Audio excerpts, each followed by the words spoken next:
গুজারিশ লিখেছেন মাজিদ আরিফা। পর্ব সংখ্যা 1। পাঠে জান্নাতুল ফেরদৌস। বড্ড জেদি মেয়েটা, বেখেয়ালি। ফুল ফুটলো না বলে গাছ উপড়ে ফেলার মতো অভিমান নেই। সে গাছের দিকে ফিরেও তাকায় না। সে খেয়াল করে না মৌসুম কতবার বদলায়, জানে না কোন ঋতুতে ফুল ফোটে আর কোন ঋতু ভীষণ একা। অপেক্ষা করে না বৃষ্টির জন্য। বৃষ্টির শীতল ছোঁয়ায় ভেজে যায় তার কালবৈশাখী কোঁকড়ানো চুলে জড়ানো ওড়না। মেয়েটা খুশি হয় না, বিরক্তও হয় না। শীতের সকালে মিষ্টি রোদের চাদর ওম দেয়। দাদির সাথে পাটি বিছিয়ে উঠানে বসে থাকা আনমনা মেয়েটাকে তবু কেন যেন রোদের সাথেও মেয়েটির সখ্য নেই। পৃথিবী নামক ছোট্ট গ্রহটির বনে বাদারে বুনো ফুল কার জন্য ফোটে, মেয়েটার তাতেও কোনো পরোয়া নেই। সে শুধু তার পুরনো সাইকেলটি নিয়ে শহরতলির শেষ বাড়িটি থেকে বেরিয়ে বাতাসের সাথে তাল মিলিয়ে হারিয়ে যায়। যেখানে যায় সেখানে বাতাসের সমীহর ছেড়ে ফুলেদের সুবাস ফেলে পাখিদের গান রেখে সে হারিয়ে যায় বইয়ের জগতে। পাঠশালায় বান্ধবীদের কাছ থেকে ব্যাগে লুকিয়ে যে বইগুলো সে আনে তা দিগন্তের শেষ মাথায় ওই আধভাঙা বাড়িটাতে না হারালে যে কিছুতেই পড়ে শেষ করা যায় না। তাই দাদির বকুনি আর মায়ের দুঃসাহস উপেক্ষা করেই সে পালায়। বই পাগল এই মেয়েটি আফসানার 5 কন্যার মধ্যে তৃতীয়। নাম তার রাবেয়া। আফসানা তাকে রোজ রোজ 1 পয়সা বকা দিয়ে বলেন, কাল যদি দেখি ঘর থেকে বের হয়েছিস তোর ঠ্যাং ভেঙে দিব। পরের দিন বিকেলবেলা আবারও রাবেয়াকে খুঁজে না পাওয়ায় পর সন্ধ্যা শেষে ঠ্যাং না ভাঙলেও বকুনির ঝড় যখন শুরু হয়, রাবেয়া মসনবি থেকে 2টো যথোপযুক্ত চরণ অর্থসহ আবৃত্তি করে শুনিয়ে দিলে রাবেয়ার পিতাজি মিটমিট হাসেন। আর আফসানা আরও রেগে গিয়ে নির্দ্বিধায় 2টো চড় থাপ্পড় রাবেয়ার পিঠে বসিয়ে দেন। রাবেয়ার তাতে মোটেও শিক্ষা হয় না। মেয়েটাকে নিয়ে যে কি করা যায় ভেবে ভেবে দিশেহারা হতে হয় নিয়মিত। যথারীতি ফাঁক পেয়ে আজও সে হারিয়েছে। আফসানা খোঁজ করেছেন বার কয়েক, তার টিকটিকিও দেখা নেই। সে দিকে নিদারুণ ব্যস্ততায় ডুবে আছে রান্নাঘর। গ্রীষ্মকালে তীব্র গরমে ছড়িয়ে ছিটিয়ে আছে পেঁয়াজ, রসুন, মশলার কৌটা, তেলের বোতল, হাঁড়ি, কড়াই সহ অনেক কিছু।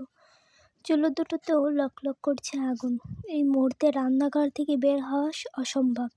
তবু রান্নাঘর থেকে বের হয়ে রাবেয়া বলে চিৎকার করে ডাকাডাকি করার পরও রাবেয়ার সাড়া পাওয়া গেল না। বাইরে কড়া হলুদ রঙের রোদ। এর মধ্যে দুপুরে সে কোথায় বের হয়ে গেছে কে জানে। বিকেলে আমিনাকে পাত্রপক্ষ দেখতে আসবে।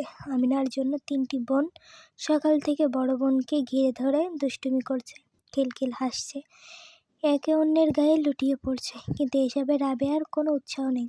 মেয়েটা কেন যেন এমন, আফসানা বুঝতে পারে না। আমিনা ও আসমার পর রাবেয়ার যখন জন্ম হয়েছিল তখন পিতা ওসমান সাহেবের মুখ খুশিতে চকচক করে উঠলেও আফসানার মুখখানায় অন্ধকার ছেয়ে গিয়েছিল। এই সমাজে অধিক কন্যা সন্তান জন্ম নেওয়া মানেই ওর 101টা মন্তব্য শোনা।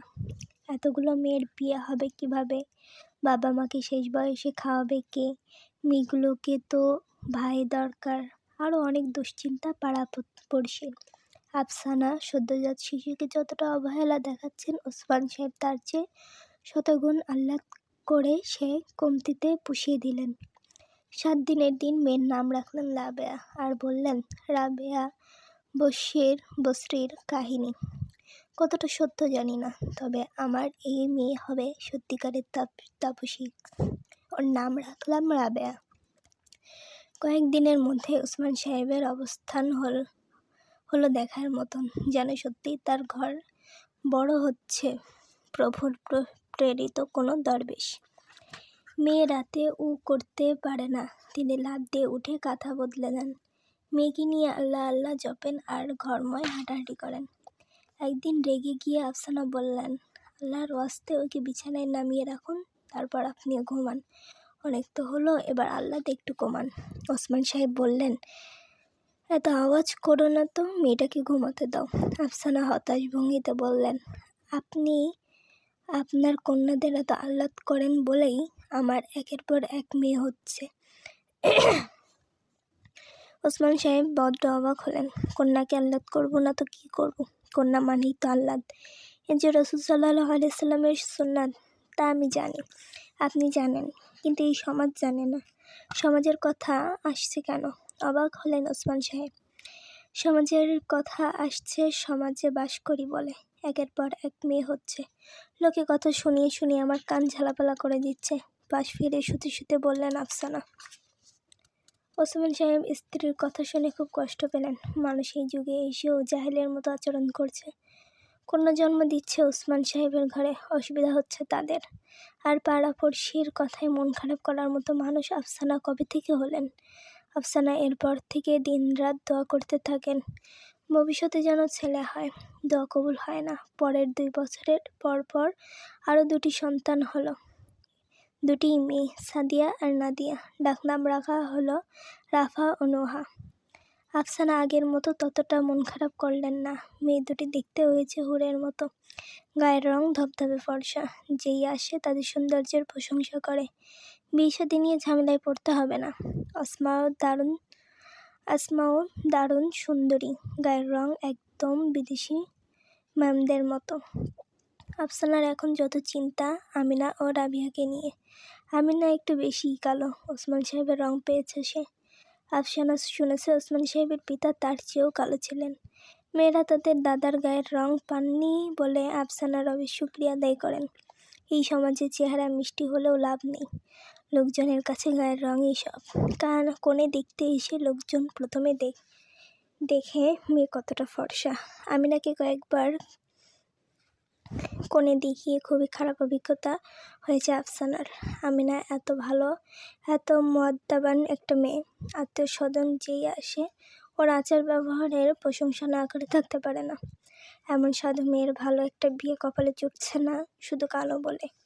সেদিকে রাবিয়ার গায়ের রং ততটা কালো না হলেও আসমা ও রাহা নোহার কাছে দাঁড়ালে ফিকে তো লাগেই।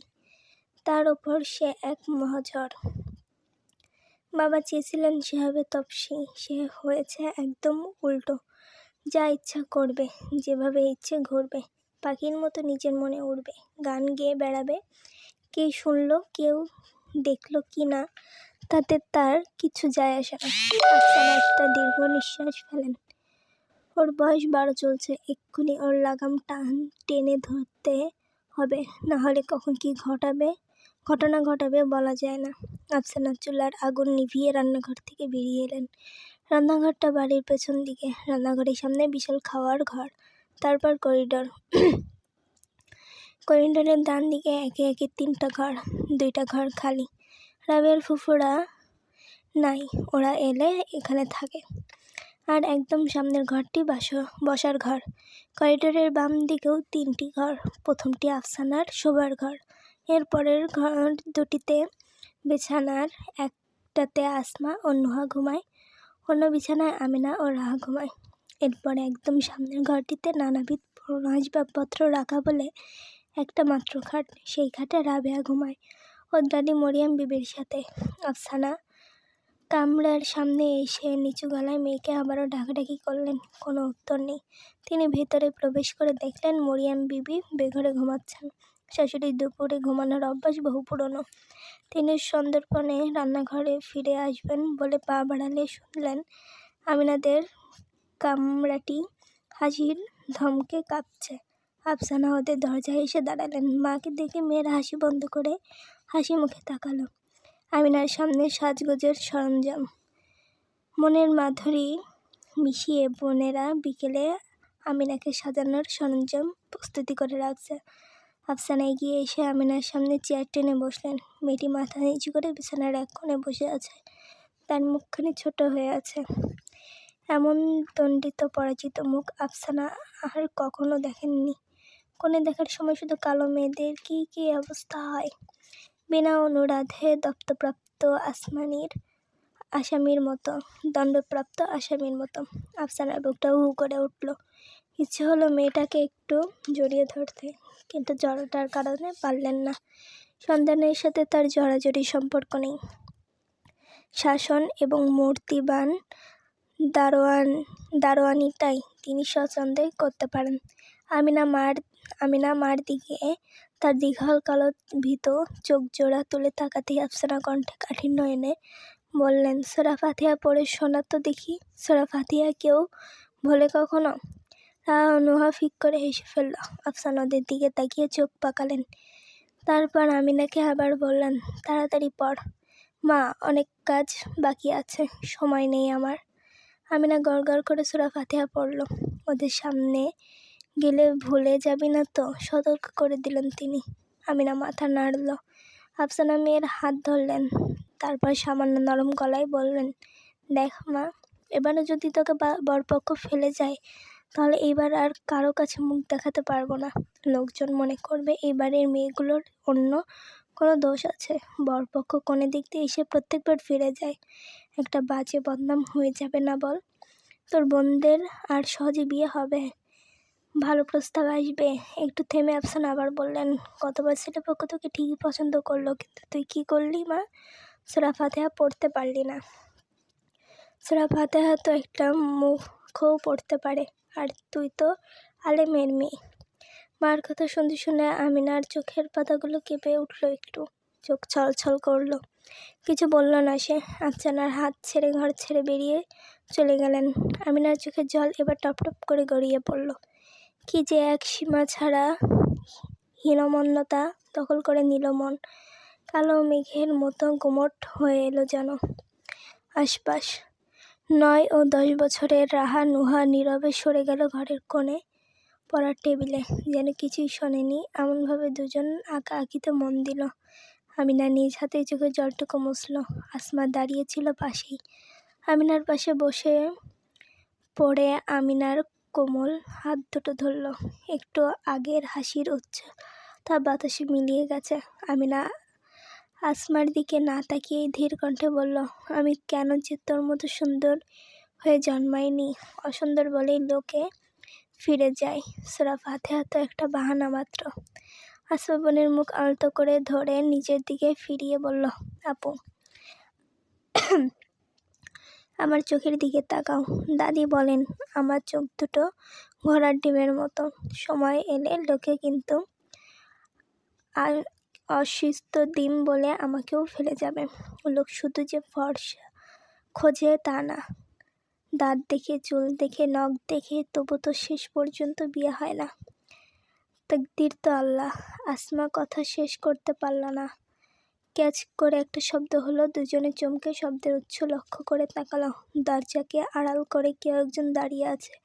দরজার নিচ দিয়ে লিকলিকে লম্বা দুখানি পা দেখা যাচ্ছে। আমিনার মুখের বেদনাটুকুও অপর আলতো হাসির ছায়া ফুটে উঠল। আসমা আমিনার হাত ছেড়ে উঠে গিয়ে বের হয়ে থাকা পা দুটোতে ওর পা দিয়ে আঘাত করে বলল, লুকিয়ে আছিস কেন ওখানে?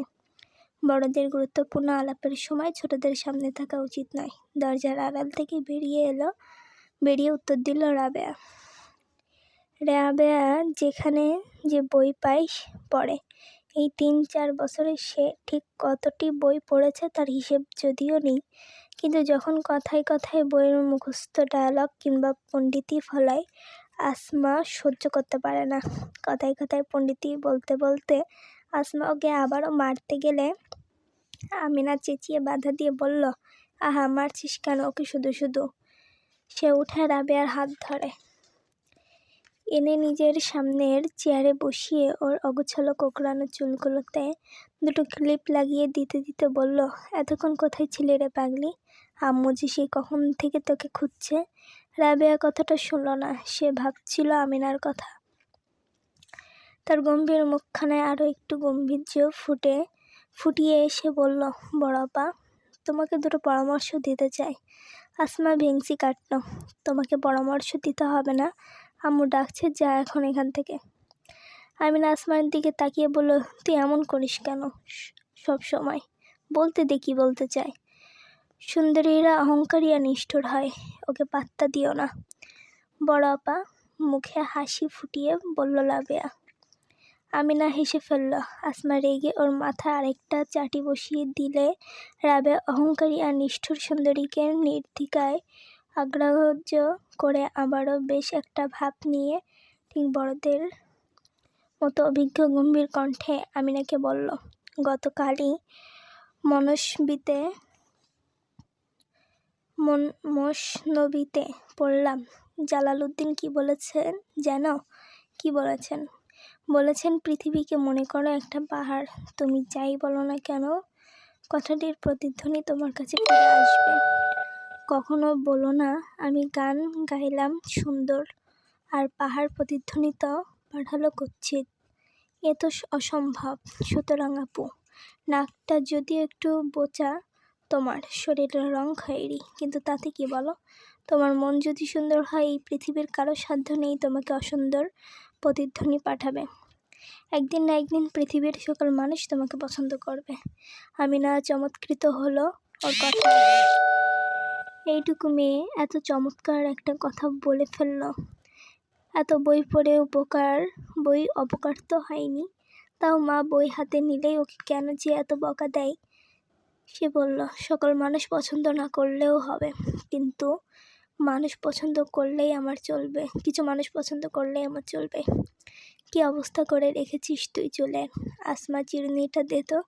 বলতে বলতে আমিনা নিজেই হাত বাড়িয়ে চিরুনিটা আনতে গিয়ে মুখ তুলে দেখল আফসানা দাঁড়িয়ে আছেন দরজায়। রাবেয়া টের পেল না আফসানার পিছনে এসে দাঁড়িয়েছেন।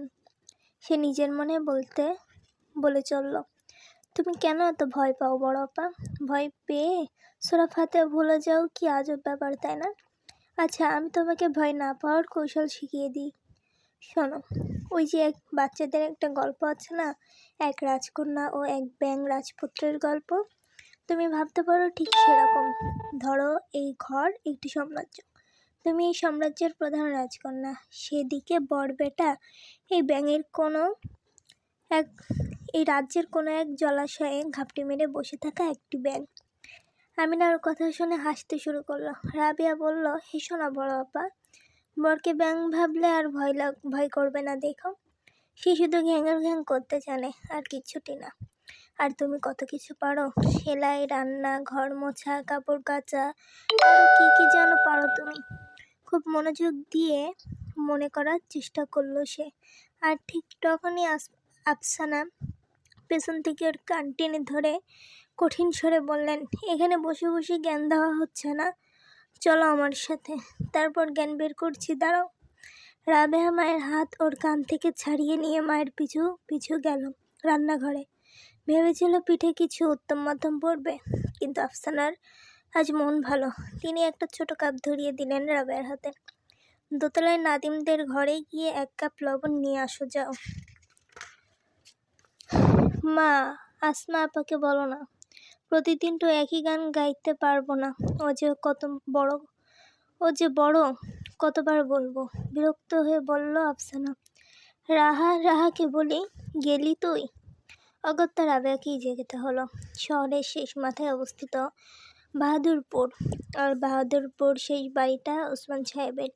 যদিও ভাঙাচোরা আরও একটি বাড়ি আছে দিগন্তের ওই মাথায়, কিন্তু গাছগাছালি আর বনো আগাছায় ভরা বাড়িটাকে কেউ থাকে না বলে ওটাতে কেউ বাড়ি বলে না, সবাই জঙ্গল বাড়ি বলে ডাকে। সুতরাং ওসমান সাহেবের বাড়িটাই শহরের শেষ বাড়ি। বাড়িটা ওনার বাবা বানিয়েছেন, বেশ বড় বাড়ি।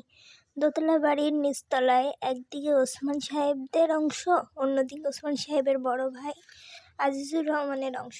আজিজুর রহমান সফল বিজনেসম্যান। বড় ছেলে মেয়ে নিয়ে শহরে আলাদা একটা বিলাসবহুল বাড়িতে থাকেন। কয়েক মাস পর পর বউ ছেলে মেয়ে নিয়ে বিদেশ ঘুরে আসেন। খুব একটা এই বাড়িতে আসেন না, তাই সে দিকটা ওসমান সাহেবের বসার ঘর ও বোনদের জন্য বরাদ্দ থাকে। আর দোতলায় পুরোটাই ভাড়া দেওয়া। এক পাশে নাদিমরা থেকে, অন্য পাশে হুমায়ুন সাহেব আর তার স্ত্রী, সন্তানহীন সংসার। স্বামী স্ত্রী দুজনেই চাকরিজীবী। দিনের সিংহভাগ সময় তারা বাইরেই কাটান। সুতরাং রান্নাবান্নার মতন ঘরোয়া বিপদে আফসানা আর নাদিমের মা একে অন্যের ভরসাস্থল। রাবেয়া নাদিমের ঘরের উদ্দেশ্যে মতো হলেও আজ যাওয়ার ইচ্ছা নেই তার। নাদিমের সাথে কথা বন্ধ। বিশেষ কোনো ব্যাপার নয়। নাদিমের ছোট 2 ভাই বোন রাবেয়ার বন্ধু। সবাই মিলে গত সপ্তাহে লুডো খেলতে বসেছিল। রাবেয়া শোচনীয়ভাবে পরাজিত হয়েছে। সেই থেকে নাদিমের সাথে কথা বলছে না। নাদিম তাকে হারিয়ে দেবে এটা তার কল্পনাও ছিল না। সে রাবেয়ার অঘটিত পাহারাদার। ঝগড়া কিংবা খেলা নাদিমের চোখের সামনে যতক্ষণ রাবেয়া আছে ততক্ষণ নিরাপদ। তার উপস্থিতিতে কোনো অসুবিধা বা অপ্রত্যাশিত অসুখে ভুগতে হয় না। নাদিম রাবেয়ার সাথে কথা বললে তার কণ্ঠে থাকে স্নেহ, রাবেয়ার দিকে তাকালে তাতে থাকে প্রশ্রয়। সবাই মিলে লুডো খেললে ইচ্ছে করে ভুলভাল চাল দেয় সে, যতক্ষণ না রাবেয়া জিতে যায়। এই প্রথম রাবেয়া লুডোতে এভাবে হেরেছে। নাদিমের অপ্রতুল্য স্নেহে রাবেয়া এতটা অভ্যস্ত হয়েছে পড়েছে যে হঠাৎ করেই নাদিম ভাই জিতে গেল আর সে হেরে গেল, এটা সে মেনে নিতে পারছে না। নাদিম তাকে অনেকবার সরি বলেছে, কিন্তু রাবেয়া একটাবারও কথা বলেনি। অথচ এখন কিনা ওদের ঘরেই যেতে হচ্ছে, তাও লবণ আনতে। রাবেয়ার আত্মমর্যাদায় আঘাত লাগছে, কিন্তু সে নিরুপায়। অনিচ্ছাকে জোর করে মন থেকে ঠেলে হাঁটি হাঁটি পায়ে রাবেয়া নাদিমদের ফ্ল্যাটের সামনে এসে দাঁড়ালো। সামনের দরজাটা দিন দুপুরে ভেতর থেকে বন্ধ। রাবেয়া বিড়বিড় করতে লাগলো, হে আল্লাহ, নাদিম ভাইয়ের সাথে যেন দেখা না হয়। তারপর দরজায় নক করতে গেলে নক করার আগে দরজা খুলে গেল। নাদিম দাঁড়িয়ে আছে, কি চাই? কপাল কুঁচকে রাবেয়ার মতো বিরক্তির ভঙ্গি বলল সে, আম্মু লবণ নিতে পাঠিয়েছে। কেন? তার তিতকুটে মেয়েটিকে ডেকচিতে ছেড়ে দিতে পারেন না? কি বললে? কিছু না, তামাশা করলাম। তামাশা বোঝো না? আমার পথ ছাড়ো। ছাড়লাম। দরজা ছেড়ে সরে দাঁড়ালো নাদিম।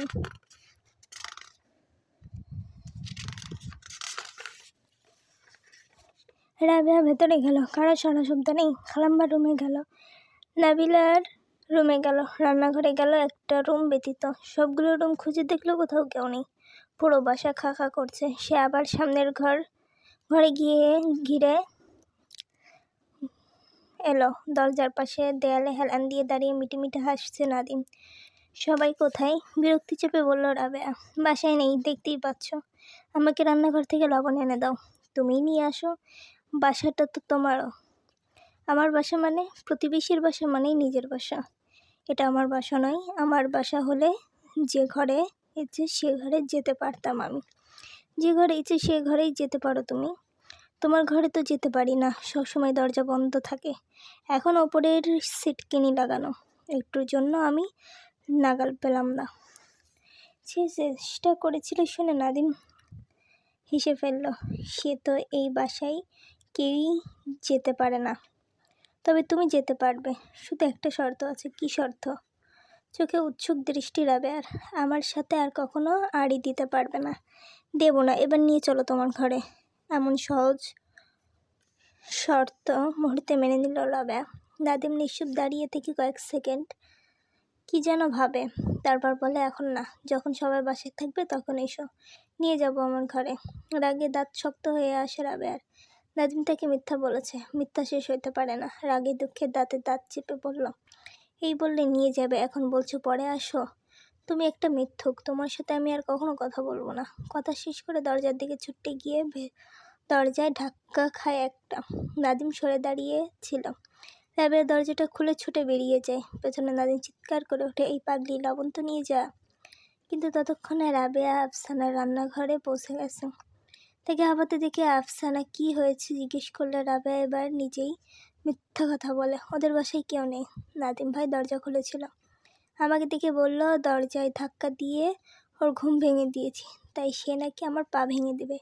সে কি? আফসানা অবাক হন। শুধু তাই নয়, বলেছে পা ভেঙে নাকি হাতে ধরিয়ে দিবে। আজব ছেলে তো, লজ্জায় কথাই বলে না, এত কিছু বলে ফেলল। আরও বলেছে, থাক থাক, আর বলতে হবে না, দোকানেই চলে যা, এই ছাড়া আর কি উপায়। মেহমান আসবে বিকেলে, এক্ষুনি লবণ না হলে তো চলবে না। রাবেয়া দোকানে যেতে রাজি নয়। সে বেশ কিছুক্ষণ গাইগুই করলো, অজুহাত দেখালো বেশ কয়েকটা, কিছুতেই কাজ হলো না। শেষ পর্যন্ত বাধ্য হয়ে তাকে যেতে হলো।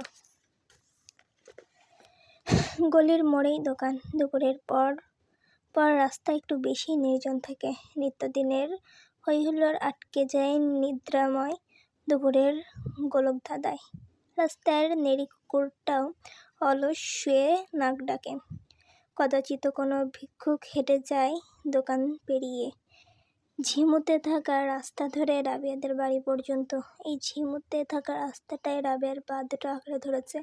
ফিসফিস করে বলছে যেন, যেও না, যেও না। রাবেয়া সাইকেলটা বাড়িতে আম গাছের গড়িয়ে শুয়ে রাখা একা নিয়ে আসতে পারত।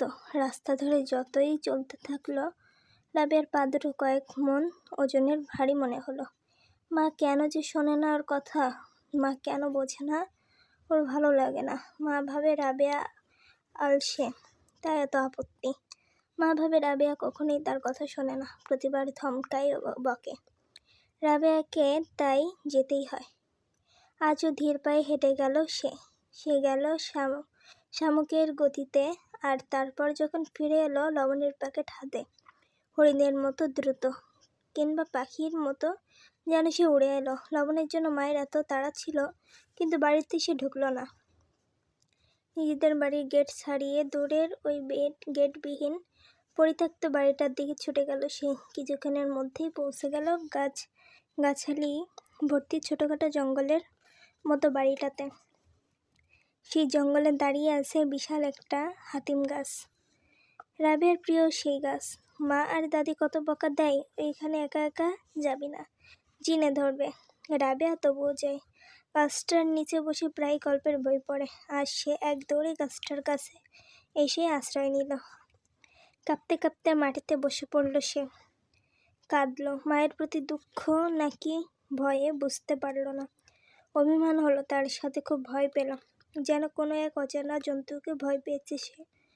কেউ তাকে দেখল না, কেউ তার কান্না শুনল না, কেউ তার কথা জানল না। ঘণ্টাখানিক পর আফসানা ওসমান সাহেবকে লবণ নিয়ে আসার জন্য ফোন করলেন। মেয়ে যে খেলতে পালিয়েছে তাতে তার কোনো সন্দেহ ছিল না। মেহমান আসার কথা না থাকলে মেয়েকে যে তিনি কি করতেন। আর এক প্রস্ত বর্ণনা যখন স্বামীকে দিচ্ছিলেন, তখন বাইরের দরজার কাছ থেকে নিঃশব্দে নাদিমের মূর্তিটা সরে গেল। কোথাও চলে গেছে রাবেয়া, কোথায় কে জানে। নাদিম খোঁজ শুরু করে যখন রাবেয়াকে আবিষ্কার করলো, তখন সে হাতিম গাছের নিচে লবণের প্যাকেট বুকে ধরে গুটিসুটি শুয়ে ঘুমাচ্ছে, তার চোখের কোণে জলের দাগ। নাদিম ভাবল আফসানা আন্টি হয়তো দোকানের পাঠানোর জন্য একটু বেশি বকা দিয়েছেন, তাই কেঁদেছে। নাদিম কোমল কণ্ঠে ডেকে তুলল তাকে, তারপর সাথে করে নিয়ে এলো বাড়িতে। সে হেঁটে এলো যেন ঘোরের ভেতর। দুপুরে নির্জনতায় চারিদিকে হু হু করলেও রাবেয়াদের ঘর থেকে একটু পরপর ভেসে আসছিল রাবেয়ার বোনদের রিনিঝিনি হাসির শব্দ। নাদিম রাবেয়ার সাথে বাড়ির ভেতরে পৌঁছে দেখল ওদের বাসার ঘরের দরজাটা সব সময়ের মতোই হাট করে খোলা। বসার ঘরে কেউ নেই। রাবেয়া বসার ঘরের পেছনে যে ঘরটি, সেখানে ঢুকলো। নাদিমও ঢুকলো পিছু পিছু। সেখানেও কেউ নেই। পরিপাটি করে ঘরটি সাজানো।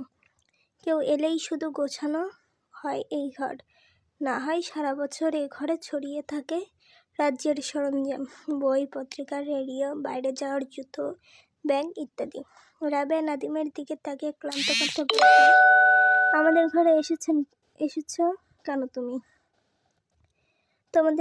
তোমার সাথে আরই আমার, ভুলে গেছো? যাও আমাদের ঘর থেকে। কথা শেষ করেই সে শুয়ে পড়ল বিছানায়। এক মুহূর্তে তলিয়ে গেল গভীর ঘুমে। নাদিম সব ভুলে হতভম্ব হয়ে তাকিয়ে রইল বিছানার দিকে। সবুজ রঙের বিছানায় হলুদ রঙের জামা পরিহিত রাবেয়াকে মনে হচ্ছে সবুজ ঘাসের যেন একটা হলুদ ফুল ফুটে আছে। নাদিমের 17 বছরের বুকটা কি যে এক বেদনায় তোলপাড় করে উঠল। হলুদ ফুলটির কপালে উপচে পড়া চুলগুলো আলগোছে সরাতে গিয়ে কি ভেবে হাতটা সরিয়ে নিয়ে সন্দর্পণে ঘর ছেড়ে বেরিয়ে এলো সে। তারপর নিজের ঘরে এসে বেডরুমে ঢুকে দরজা বন্ধ করে দরজায় ঠেস দিয়ে অনেকক্ষণ দাঁড়িয়ে রইল। তার রুমের দেয়াল জুড়ে একটা বালিকার বেশ কয়েকটি ছবি। নিজ হাতে দীর্ঘদিন ধরে যত্ন নিয়ে একটা একটা করে এগোচ্ছে সে। কেউ জানে না, কেউ দেখেনি, পৃথিবীর সবচেয়ে মনোহর বালিকাটি বাস করেন নাদিমের দেওয়ালে। নাদিম এই কারণেই তার ঘরে কাউকে ঢুকতে দেয় না। নাদিমের দেওয়াল জুড়ে জীবন পেয়েছে দুরন্ত বালিকাটি। তার বাসনার মতো চোখ, তার মেঘের মতো চুল, বইয়ের আলারে কুয়াশা মাখা হাত, তার অভিমান অপরূপ, তার পুরনো সাইকেল, তার সমস্ত শৈশব। কিন্তু এই ছবিরা কি আজকের ছবিটির বিন্দু ধারণ করতে পারবে? রং তুলি খুঁজে নিল শিল্পীর হাত। বুকের উত্তাপটুকু বের না করলে মুক্তি নেই। ক্যানভাসে অচিরেই ফুটে উঠবে সবুজ বিছানার মাঠ আর হলুদ বসন্ত।